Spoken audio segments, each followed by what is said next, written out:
अस्सलाम वालेकुम। Chapter number 11 heat चल रहा है हमारा। और पिछली वीडियो के अंदर हमने वॉल्यूमेट्रिक थर्मल एक्सपेंशन को ख़त्म किया था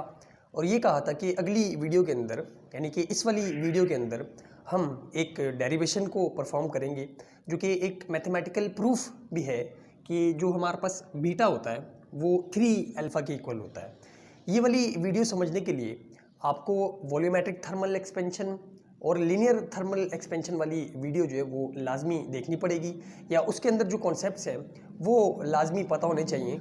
ये चीज़ें समझने के लिए, क्योंकि जो बीटा है हमारे पास ये वॉल्यूमेट्रिक थर्मल एक्सपेंशन का कोफिशिएंट है। और ये होता क्या है ये हमने वॉल्यूमेट्रिक थर्मल एक्सपेंशन वाली वीडियो के अंदर काफ़ी डिटेल के अंदर देखा था। और इसी तरह जो ये अल्फ़ा है ये हमारे पास लीनियर थर्मल एक्सपेंशन का कोफिशिएंट है। और ये क्या होता है ये हमने लीनियर थर्मल एक्सपेंशन वाली वीडियो के अंदर काफ़ी डिटेल के अंदर देखा था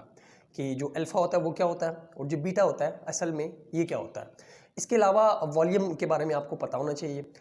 वॉल्यूम भी हमने पिछली वीडियो के अंदर भी रिवाइज़ किया था और एक और वीडियो के अंदर जो है वॉल्यूम को काफ़ी डिटेल के अंदर देखा भी था कि वॉल्यूम क्या होता है। तो सबसे पहले तो पिछली वीडियो के अंदर हमने ये कहा था कि जितने भी हमने कॉन्सेप्ट्स बनाए हैं, कॉन्सेप्ट्स पढ़े हैं लीनियर थर्मल एक्सपेंशन के अंदर और वॉल्यूमेट्रिक थर्मल एक्सपेंशन के अंदर,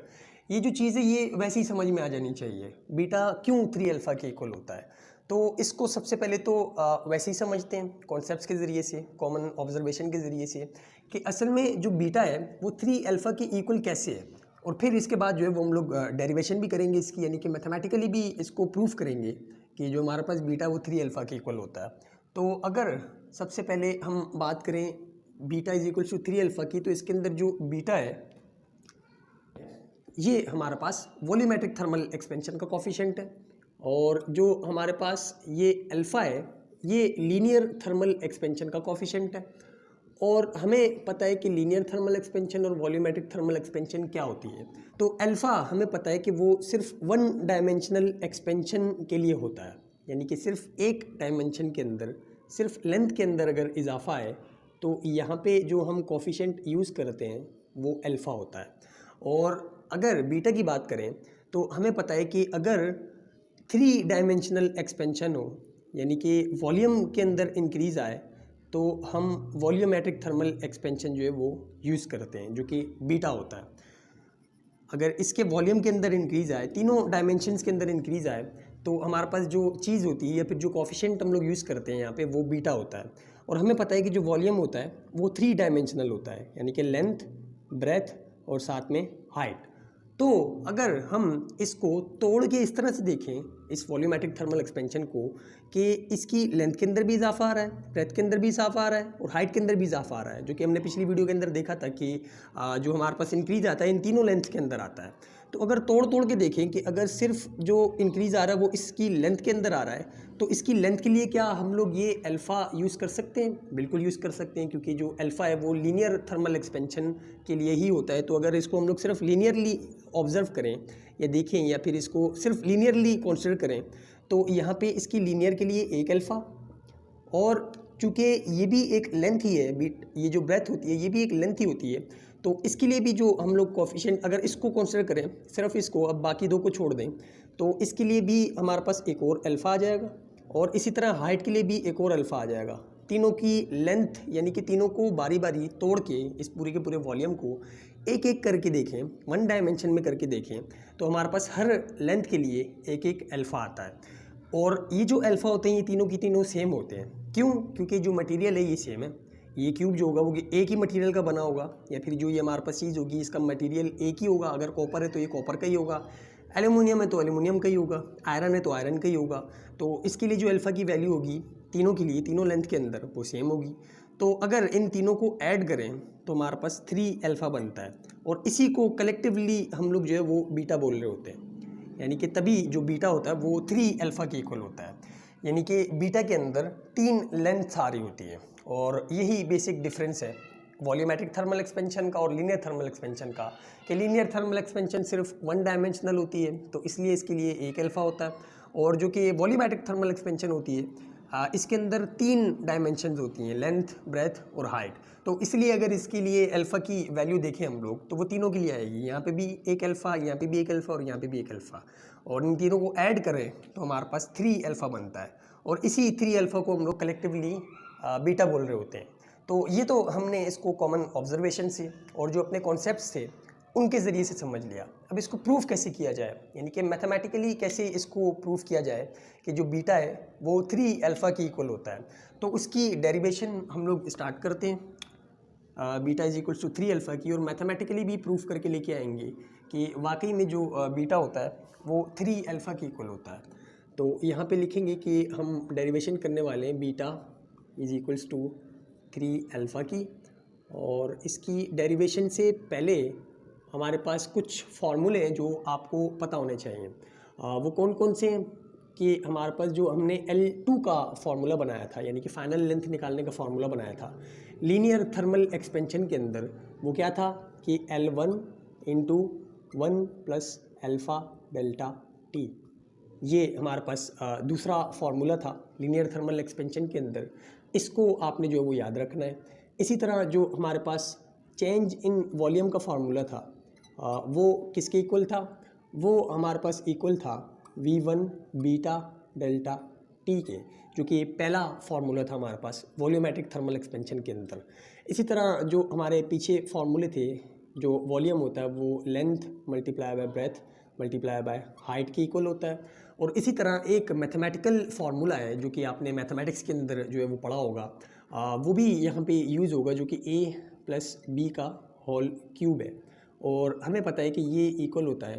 a cube plus 3a square b plus 3ab square और प्लस b का क्यूब।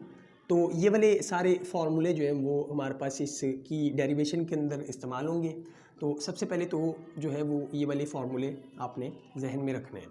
तो अगर इसकी डेरिवेशन स्टार्ट करें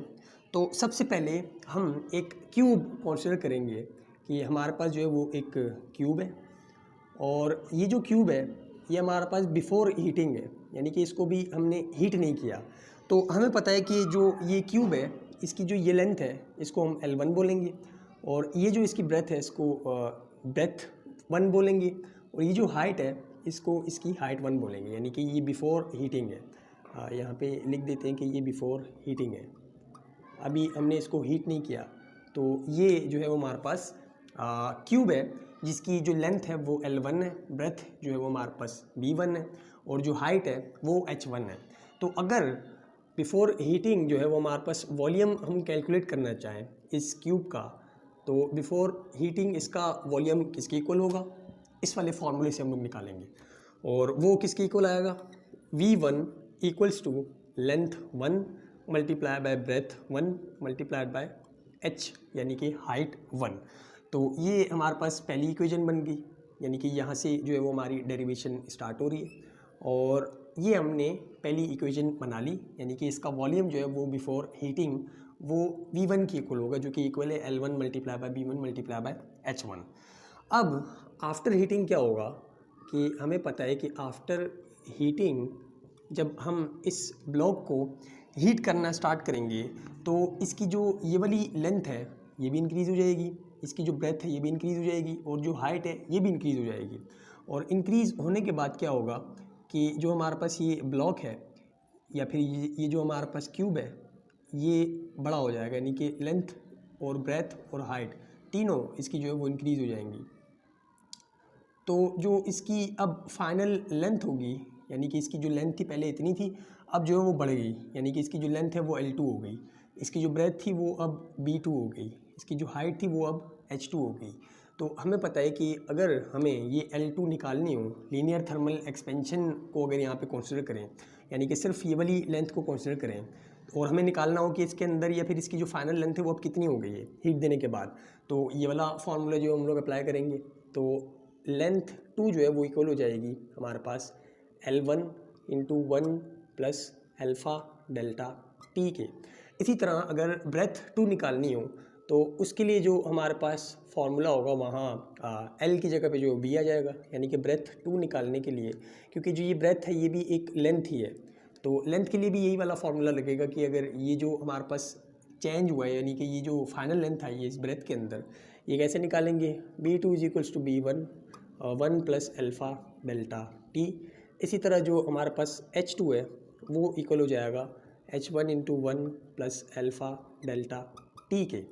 तो ये हमारे पास फाइनल लेंथ है जो कि इस क्यूब की हमारे पास आ रही है, यानी कि हीटिंग के बाद जो है ये इनकी जो हमारे पास लेंथ थी वो अब इंक्रीज़ हो के इस तरह से हो गई है। और अगर हम इन तीनों इक्वेशंस को आपस में मल्टीप्लाई करवा दें, ये हमारे पास इक्वेशन नंबर 2 है, ये इक्वेशन नंबर 3 है, ये इक्वेशन नंबर 4 है, और अगर इन तीनों को आपस में मल्टीप्लाई करवाएं, मल्टीप्लाइंग इक्वेशन 2, 3 एंड 4, अगर इन तीनों को आपस में मल्टीप्लाई करवाएं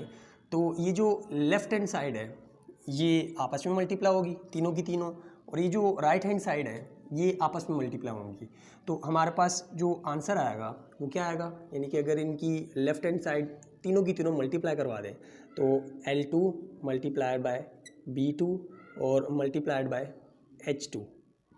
और इसी तरह लेफ़्ट हैंड साइड या फिर इज इक्वल टू की उस तरफ जो है वो हम लोग अगर मल्टीप्लाई करवाएं इन तीनों की तीनों वैल्यूज़ को, तो हमारे पास क्या आंसर आएगा, L1 into 1 plus alpha delta T. इसी तरह जो दूसरी वाली वैल्यू थी वो B1 इंटू ये मल्टीप्लाई हो रहा है into 1 plus alpha delta T, और इसी तरह जो ये तीसरी चीज़ थी हमारे पास ये H1 into 1 plus alpha delta T. तो ये हमारे पास जो है एक इक्वेशन नई इक्वेशन बन गई, जो कि किस तरह से आई है, इन तीनों को मल्टीप्लाई करवाने के बाद लेफ़्ट हैंड साइड जो थी इनकी उनको हमने आपस में मल्टीप्लाई कर दिया, और जो इसकी राइट हैंड साइड थी वो हमने आपस में मल्टीप्लाई करवा दी। तो अगर यहाँ पे ये वाली चीज़ देखें तो ये किस चीज़ का फॉर्मूला बन रहा है, इसी वॉल्यूम का, जो कि length multiply by breath multiply by height को मल्टीप्लाई करने पे आती है। और अगर इसको देखें जो कि हमारे पास आफ्टर हीट था या आफ्टर हीटिंग था क्यूब, अगर इसका वॉल्यूम निकालना हो तो वो भी इसी तरह से आएगा कि हमारे पास जो V2 है वो L2 multiply by B2 multiply by H2 के इक्वल होगा, यानी कि ये जो फाइनल लेंथ है तीनों इनको अगर हम आपस में मल्टीप्लाई करवाएं तो जो हमारे पास आंसर आता है वो फाइनल वॉल्यूम आता है। तो यहाँ पे जो ये हमारे पास length 2 multiply by breadth 2 multiply by height 2 है, ये क्या चीज़ बना के देगा, वॉल्यूम। और कौन सा वॉल्यूम, फाइनल वॉल्यूम, यानी कि जो हीट करने के बाद हमारे पास वॉल्यूम आएगा वो वाला। तो इसकी जगह पे हम लोग लिख सकते हैं V2, क्योंकि ये जो है हमारे पास V2 की वैल्यू दे रहा है। और इसी तरह अगर ये सारी की सारी चीज़ें मल्टीप्लाई हो रही हैं आपस में, तो लेंथ और मल्टीप्लाई बाय ब्रेथ और मल्टीप्लाइड बाय हाइट इनको हम लोग एक साथ लिखें, और चूँकि ये वाले तीनों ब्रैकेट्स सेम है, ये भी सेम है, ये भी सेम है और ये भी सेम है, तो मैथमेटिक्स के अंदर एक कॉन्सेप्ट है, एक बेसिक चीज़ है जो कि हमें ये बताती है कि अगर बेस सेम हो और चीज़ें मल्टीप्लाई हो रही हों तो हम उनकी पावर्स को ऐड कर देते हैं। जैसे कि उसकी एग्जांपल जो है वो इस तरह से है कि एक x हो, उसके साथ मल्टीप्लाई हो रहा हो एक और x, और उसके साथ मल्टीप्लाई हो रहा हो एक और x। तो मैथमेटिक्स के अंदर आपने सीखा होगा कि अगर बेस सेम होती है तो हम उनकी पावर्स को ऐड कर देते हैं, यानी कि 1 + 1 + 1 3 x3, यानी कि x मल्टीप्लाई बाय x का जो आंसर होता है वो x³ के इक्वल आता है। तो यहाँ पे भी जो ये हमारे पास ब्रैकेट है ये और ये इन तीनों की बेस सेम है, तो अगर हम इन तीनों को मल्टीप्लाई करवाएं तो इनकी पावर्स ऐड हो जाएंगी। तो हमारे पास जो आंसर आएगा 1 प्लस अल्फ़ा डेल्टा टी का वो पावर क्यूब आएगी, मतलब इन तीनों ब्रैकेट्स को आपस में मल्टीप्लाई करवा दिया और ये जो हमारे पास लेंथ थी इनको आपस में मल्टीप्लाई करवा दिया। अब ये जो चीज़ है ये किसकी इक्वल है, ये अगर हम लोग देखें तो हमने शुरू के अंदर ही ये चीज़ बताई थी कि जो लेंथ 1 ब्रेथ 1 और हाइट 1 आपस में अगर मल्टीप्लाई होती है तो जो हमारे पास चीज़ आती है वो वॉल्यूम 1 आता है। तो इसकी जगह पे हम लोग लिख सकते हैं कि ये जो है ये वॉल्यूम 1 है, तो V2 जो है वो इक्वल आ जाएगा V1 into 1 plus alpha delta T के और इसका क्यूब। तो अगर यहाँ पे हम लोग एक और चीज़ देखें तो एक फार्मूला लग रहा है जो कि हमारे पास a + b का होल क्यूब होता है। तो इसके अंदर दो टर्म है, यानी कि 1 प्लस अल्फ़ा डेल्टा टी और इसका क्यूब। तो ये वाला फार्मूला जो है वो यहाँ पे एप्लीकेबल है, यहाँ पे लग रहा है। तो हम यहाँ पे रेफरेंस देंगे कि a + b का होल क्यूब जो होता है वो इक्वल होता है A cube plus 3a² B plus 3ab² और प्लस का बी का क्यूब। तो यहाँ पे जो हमारे पास ए की वैल्यू है, यानी कि प्लस के पीछे जो हमारे पास टर्म होती है उसको हम लोग ए बोलते हैं। तो इसका मतलब ए की जो वैल्यू है यहाँ पे वो 1 है, और प्लस के बाद जो टर्म होती है उसको हम लोग बी बोलते हैं। तो यहाँ पे जो बी की वैल्यू है वो अल्फ़ा डेल्टा टी है, पूरी का पूरा जो ये हमारे पास चीज़ है ये बी है, और ये जो 1 है ये हमारे पास ए है। तो हमें जो साइड दी हुई है उन्होंने वो ये वाली दी हुई है ए प्लस बी का होल क्यूब, यानी कि हमारे पास जो साइड है वो ये है कि ए प्लस बी का होल क्यूब, और हमें इसका आंसर पता करना है, यानी कि इसको एक्सपेंड करना है, यानी कि क्यूब जब गिरेगा इनके ऊपर तो क्या आंसर आएगा। तो उसके लिए फार्मूला ये वाला मौजूद है, A cube plus 3a² B plus 3ab का स्क्वायर प्लस बी का क्यूब। तो हम ये वाला फार्मूला इसके ऊपर अप्लाई करने वाले हैं। तो अगर यहाँ से हम लोग मिटाएं और यहाँ पे फार्मूला अप्लाई करवाएं, तो जो फार्मूला इसके ऊपर लगेगा इसकी ये वाली साइड के ऊपर, बाकी चीज़ें एज इट इज़ आएंगी, यानी कि V2 जो है वो एज इट इज़ आएगा। इसी तरह जो हमारे पास V1 है वो भी एज इट इज़ आएगा, और हम इस वाली चीज़ को फार्मूले के अंदर खोल रहे हैं, यानी कि ये जो फार्मूला है हमें ये बताता है कि अगर आपके पास a प्लस बी का क्यूब हो, यानी कि ये हो, तो आप इसको इस वाली साइड के अंदर कन्वर्ट कर सकते हो या फिर लिख सकते हो। तो हम ये वाली चीज़ जो है वो यहाँ पे लिखने वाले हैं कि हमारे पास जो a क्यूब है वो पहली वैल्यू होती है, यानी कि a प्लस बी का होल क्यूब जो है इक्वल होता है a cube plus 3a² B, इसी तरह प्लस का 3a और साथ में जो है वो हमारे पास b²। और आगे अगर हम लोग चलेंगे तो आगे जो वैल्यू आएगी वो क्या आएगी 3ab² और प्लस का b का क्यूब। तो हमने ये वाली साइड जो है वो यहाँ पे लिख दी है कि a क्यूब, यानी कि इसके अंदर जो भी आपके पास a है वो यहाँ पे लिखो,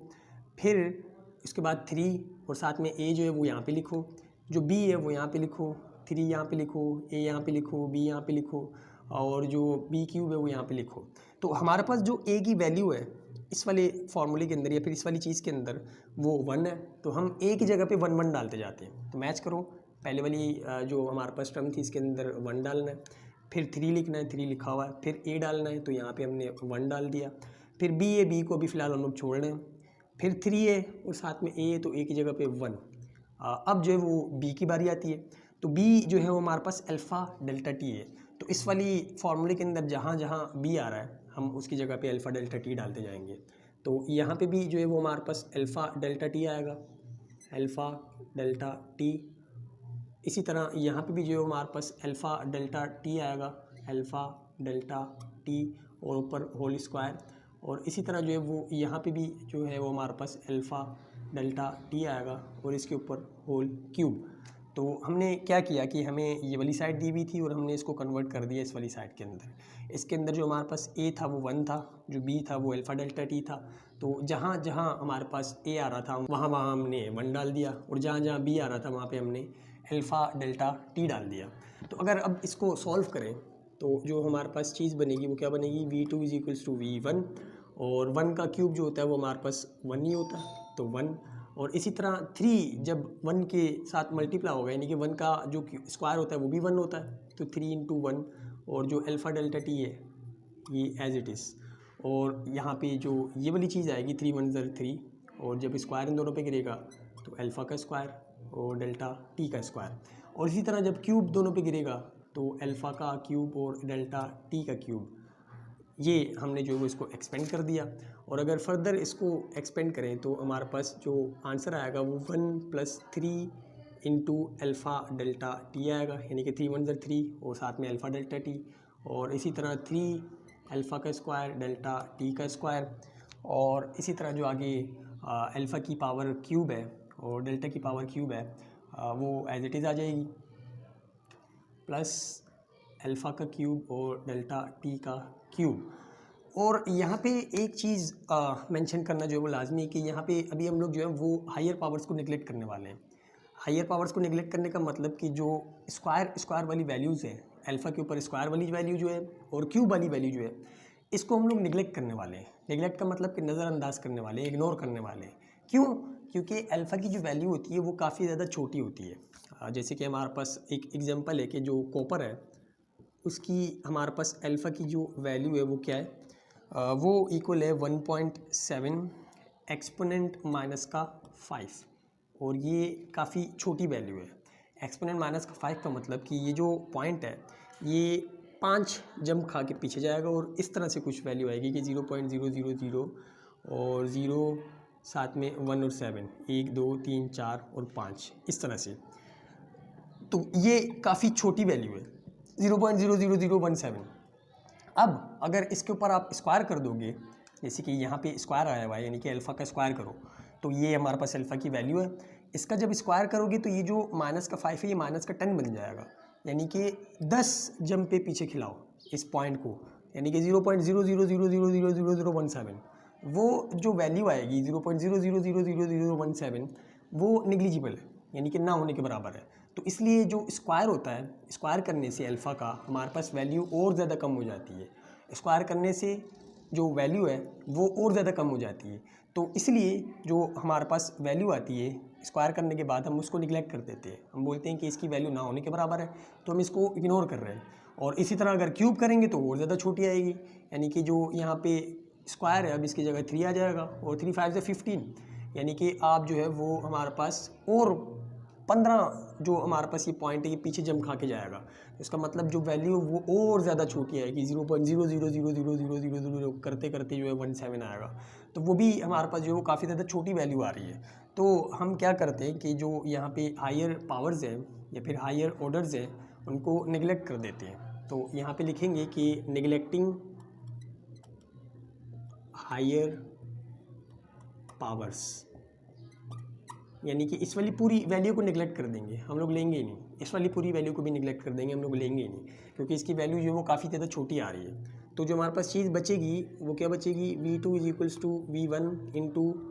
1+3 इंटू अल्फ़ा और डेल्टा टी। ये एक हमारे पास इसके बाद जो है वो इक्वेशन बन गई।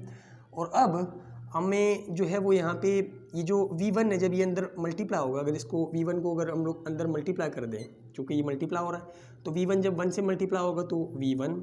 और इसी तरह जब V1 इस पूरी टर्म के साथ मल्टीप्लाई होगा प्लस के बाद, तो हमारे पास क्या आंसर आएगा कि 3 into alpha into delta T और साथ में V1 इसके साथ भी मल्टीप्लाई हो गया। अब ये जो V1 है अगर इसको हम इज इक्वल टू के इस तरफ लेके आएँ तो ये जो है वो माइनस के अंदर हो जाएगा, यानी कि इसका साइन जो है वो चेंज हो जाएगा हमारे पास। तो V2 और ये जो V1 है हम इज इक्वल टू के इस तरफ लेके आ रहे हैं, तो माइनस का जो वो हमारे पास V1 इसका साइन चेंज हो गया इज इक्वल टू के इस तरफ आने से, फिर इज इक्वल टू का साइन, और यहाँ पे जो चीज़ हमारे पास बची हुई है वो बची हुई है 3 अल्फ़ा इंटू डेल्टा टी और साथ में V1। और ये जो चीज़ होती है हमारे पास हमने काफ़ी बार देखी हुई है कि फाइनल माइनस इनिशियल जो होता है वो चेंज के इक्वल होता है। पिछली वाली वीडियो के अंदर भी देखा था और उससे पिछली वाली वीडियो के अंदर भी देखा था कि फाइनल माइनस इनिशियल यानी कि V2 माइनस का V1 जो होता है वो चेंज के इक्वल होता है, यानी कि डेल्टा V जो होता है वो हमारे पास किसके इक्वल होता है, V2 माइनस का V1 के। तो इस V2 माइनस का V1 की जगह पे हम लोग डेल्टा V लगा सकते हैं। तो जो इक्वेशन बनेगी वो बनेगी delta V is equals to 3 alpha delta T और साथ में V1। और अब यहाँ पे जो डेल्टा V का फार्मूला शुरू के अंदर हमने लिखा था कि जो यूज़ होगा यहाँ पे इस वाली डेरिवेशन के अंदर वो अब यहाँ पे यूज़ होगा कि जो डेल्टा V होता है वो इसके भी बराबर होता है V1 into beta delta T के। तो अगर इस वाले डेल्टा की जगह पे हम लोग यहाँ पे रेफरेंस दें कि जो हमारे पास डेल्टा V होता है वो तो इक्वल होता है V1 इंटू बीटा और डेल्टा टी के, तो बिल्कुल अगर इसके इक्वल होता तो आप इसकी जगह पे यूज़ कर सकते हो। तो इसको हम लोग मिटा के यानी कि इसकी जगह पे ये वाली चीज़ लिख देंगे और ये वाली साइड पे ये वाली चीज़ जो ऐसी ऐसी रहेगी, एज इट इज़ रहेगी। तो जब हम डेल्टा V को मिटाएंगे इस वाली साइड से तो जो हमारे पास चीज़ आएगी वो क्या आएगी, V1 into beta delta T और इज इक्वल टू के इस तरफ जो है वो ये वाली साइड एज इट इज़ रहेगी, यानी कि 3 अल्फ़ा और साथ में डेल्टा टी इंटू V1। तो क्या किया कि डेल्टा V की जगह पे ये वाली चीज़ रख दी, ये वाली चीज़ उठा के डेल्टा V की जगह पे रख दी, तो ये इक्वेशन जो हमारे पास बन गई। अब अगर ये जो डेल्टा T है और ये जो डेल्टा V है इनको एक साथ जो है वो हम लोग इज इक्वल टू का साइन क्रॉस करवाएं, क्योंकि ये मल्टीप्लाई हो रहे हैं एक ही टर्म में,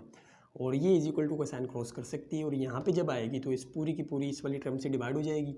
तो जब इस वाली टर्म से डिवाइड होगी तो हमारे पास आंसर या फिर जो इक्वेशन बनेगी वो क्या बनेगी, v1 into beta delta T divided by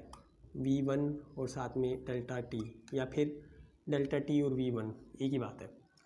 चूँकि वहाँ पे डेल्टा टी और v1 था तो हम यहाँ पे भी डेल्टा टी और v1 इसी तरह से लिख देते हैं। और इक्वल्स टू यहाँ पे जो चीज़ बचेगी वो 3 अल्फ़ा बचेगी। अब अगर यहाँ पे हम लोग ऊपर नीचे से यानी कि न्यूमरेटर में से और डिनोमिनेटर में से चीज़ें माइनस करें या फिर काटें तो ये नीचे ये ऊपर ये कट जाएगा, ये नीचे ये ऊपर ये भी कट जाएगा। यहाँ पे जो चीज़ बचेगी वो बचेगी बीटा, और इज इक्वल टू किस तरफ जो चीज़ बचेगी वो बचेगी 3 अल्फ़ा। तो ये हमारे पास जो है वो प्रूव हो गया कि जो बीटा होता है वो 3 अल्फ़ा के इक्वल होता है। और मैथमेटिकली जो है हम लोग इसको प्रूफ करके लेके आ गए कि बीटा जो है वो असल में भी 3 अल्फ़ा के इक्वल होता है, ये इसका प्रूफ है जी। तो ये था हमारा आज का टॉपिक जिसके अंदर हमने मैथमेटिकली प्रूफ किया कि बीटा जो होता है वो 3 अल्फ़ा के इक्वल होता है। तो आज के लिए इतना ही, मिलते हैं अगली वीडियो में, तब तक के लिए अल्लाह हाफिज़।